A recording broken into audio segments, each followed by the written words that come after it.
What's up, YouTube perverts? Welcome back to another episode of AM Training. It is week 5 of a 6-week program that I'm programming myself that I'm going to be doing 3 times right before my meet in January. Hopefully you caught all that, but basically it's going to be good. Before I start, I do want to talk about excess, but before I start that, I want to give myself a reminder that I want to shoot a thumbnail picture because I always forget and I always have to take a still shot of me talking and I just never shut up, so I always have like a weird thumbnail that I don't want to use, so I'm going to use this one right here. I do that because it's excess. We're talking about excess. And this is the way that I program. So I tend to, let's give you 4 reasons why I love programming X sets. X sets, you could almost compare them to, or people have, at least my followers on Instagram say, what's the difference between X sets and kind of a max squat day or a max lift or a daily max kind of thing, right? The difference is that you're not really maxing out. I just give you a set number of reps that you have to do no matter how many sets it takes you. So in the beginning of a program, I tend to kind of program a little bit on the higher side, so I could even do X sets of like sets of 12. Or not sets of 12, but sets of get 12 reps done no matter how many sets it takes, even if that means do 12 singles, or that means do freaking a set of 12, or freaking 4x3, 3x4, 2x6, whatever you freaking fancy, right? The reason why that this is great is that there are you can program them higher reps in the beginning, and then you do your back off work, which tends to be lighter because I'll get into that later, but it will get lighter and it feels better just because you've handled heavier weight. So with that being said, I like prescribing X sets because, number one, if you're having a good day, it will reflect it. And as a coach, and I have all these like 20 plus spreadsheets in front of me where if I see that you're doing well and you just finish all your X set in one set, that means like if I prescribe X times 6 total reps, and you guys do it like, maybe 6 reps all together in one set, that's a fucking good day, right? Because usually I tend to prescribe them a little bit on the harder side, where it's going to be about maybe 2 to 3 sets that you have to do. So you're looking at roughly, I tend to maybe schedule like 87.5%, 90% for the second week, 92.5% or 95% for the 4th week. And so with you having that in the beginning, if you're doing really well and you do it all in one set, then I know that you're doing really well, and that's the good progress. So that's number one reason why. And then sometimes you'll just hit a goddamn PR. I mean, I've had clients that hit PRs, not even like they're not even scheduled to have a PR, but they hit PRs, and it's a good feeling always hitting PRs. And even like I've had a client that, their squat max was 375. I prescribed them according to the numbers, I follow patterns, 380 for an X set of 3, and he just kills it. So not only is it like 5-10 pounds heavier from his previous 1 rep max, but he triples it. And so that's a goddamn good feeling. And so what happens that, number 2, if they feel bad, or if their training sucks, or any variables like they don't get enough sleep, they fight with their significant other, they're off to grad school, not me, I'm talking about Alex, you know who you are. If they're at grad school and it's kicking their ass, then X sets will tell me that maybe I need to pull back their programming a little bit and not be as aggressive, because if they have an X set of 6 and they have to do 6 singles, then I definitely overprescribed maybe the aggressiveness of the weight. So intensity is a little bit too high. That's where I will tweak their programming for the next week, or even the day of, or even the next day. So it really depends, because I have to take account of their stress factors. So that's one thing. Number 3, another reason why X sets are great is that it's post-activation potentiation. So Again, fancy French ass words. I've used those words before. I love saying it because it makes you sound really fancy, right? But it's basically fancy French ass words for lifting heavy ass weight, and then once you have that back offset, it feels freaking light. Like this week, I had 585 for my rep squats, and then 415 for my back off squats. 415 felt ridiculously light.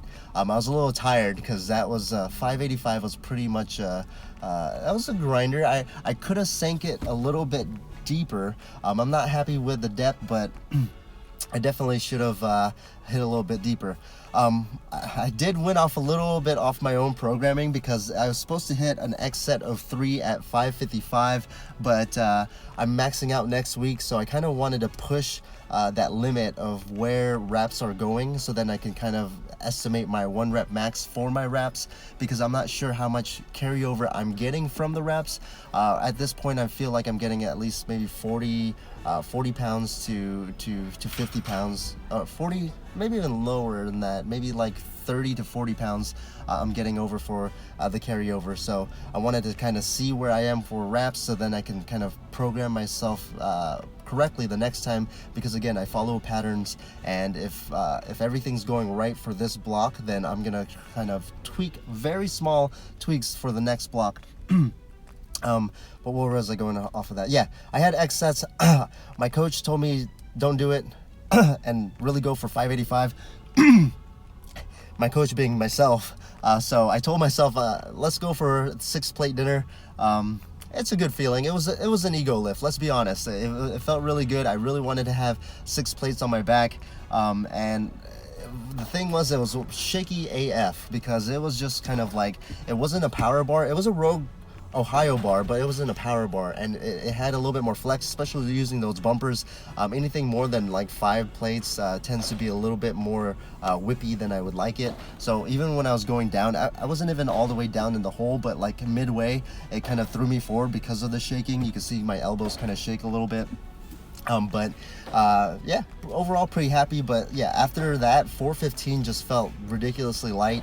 I was tired, so it wasn't as snappy as it should have been, but yeah, it felt like I could have just like manhandled 415. So again, that's number 3, is that everything feels lighter after you go heavier. And that's how I typically like to program people, because it just builds up that confidence. Plus, we're all powerlifters here, at least most of us. Well, actually, all my clients, a good 18 of them are powerlifters, or about to be, because they're competing in their first ones. I'm excited for you guys. You guys know who you are, even though you guys freaking tell me like a month in advance. Shame on you. Tell me more in advance. Anyways. So yeah, so we're powerlifters, and we have to be a little bit more specific. So when I schedule X sets, I want them heavier, because we need to get used to squatting heavy. I once had a comment about me when I herniated my disc, the video. Some guy was just like, see, why don't you just do 315 for a bunch of reps? That's safer. And I'm like, if you have to ask, you don't understand, because there's a difference between like 315 for a set of 10 compared to like 455 for your 1 rep max. Yes, they're both hard, but it's gonna be pretty different in feeling and stuff like that. And then also you. Don't get me wrong, I love high rep shit. I mean, I deadlifted like 500 pounds for like sets of 15 to plus, and it's just different. And again, no one's gonna go into a powerlifting meet with let's test out your 15 rep max. No one freaking does that, unless you're CrossFit. I don't even think CrossFit does that. Speaking of CrossFit, that's a good segue. That part of number 3 of not super compensation, the post-activation potentiation, is that if we have the set number of volume and intensity, so those are usually inversely correlated. In the beginning of a program, you have high volume, low intensity, and then it crisscrosses to high intensity and low volume. But if everything stays the same with X sets, let's say I give a client an X set of 5 for 4 weeks of their block, and they just hit that every time. So intensity is slowly going up, but the volume stays the same. So I can kind of project that linear, extrapolate that pattern. But if they're doing it in one set, 2 sets, 3 sets, the thing that we're kind of messing around with is density. So a long time ago when T-Nation was the shit, Charles Stanley, Olympic, I think he's an Olympic coach, but he popularized escalating EDT, escalating density training. So now CrossFit really popularized that, because it's like, you know, AMRAPs for 1 whole minute, or AMRAPs for, and so try to get as much reps possible within a time limit. That's density training. You're looking at how much work you did within the time limit of having like a 2-3 minute time limit. So when you're looking at X sets, again, even though you're doing the same amount of volume and intensity, what changed? The amount of sets that you did in between. So not only do I like using these for top sets of the main lifts, but I tend to like them for rehab work and also for core work. So you'll see me do a lot of like pull-ups a lot too, because I stole that from Arnold, because he said that just do 50 reps of pull-ups. It doesn't matter how many how many sets it takes you, just complete them for the day. So when I have clients that are not like good at pull-ups, then I just give them more frequency. So I'll give them an X set of 20 pull-ups, and then I'll just do that 3 times a week. So at the end of the week, they just freaking did 60, but it doesn't feel as bad compared to doing like 5 sets of 10 of pull-ups, because when a client sees that, then their motivation goes down. They'll skip it. They don't tell me they skip it, but they freaking skip it. I know, because that's demotivating. I feel like, yeah, that brings us to number 4, the 4th reason why X sets is awesome, because not only am I programming them and I'm awesome, but it's freaking fun.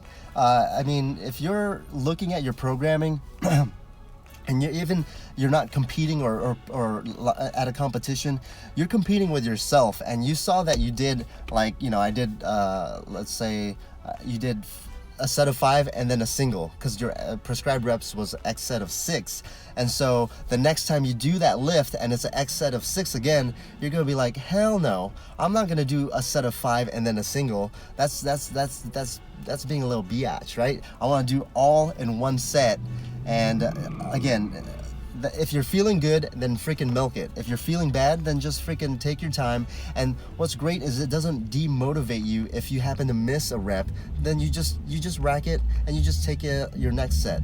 So again, I feel like this is programming. I want to say that I've had great success. All my clients have great success with X sets. I've tried doing RPE stuff, but again, I do that with my accessories, not so much for the top sets. So again, hopefully that has been helpful. Maybe take it away, incorporate it in your training. Again, what I tend to do is do a little bit like week 1, week 2, week 3, week 4, almost linearly. So you could look at like 87.5% for week 1, week 2, 90%, week 3, 92.5%, week 4, 95%, week 5 could be a deload depending on the pattern of the training. But other than that, hopefully that has been helpful. Let me know if you have any questions. Let me know if you want me to cover any topics in future videos. But train hard, train smart.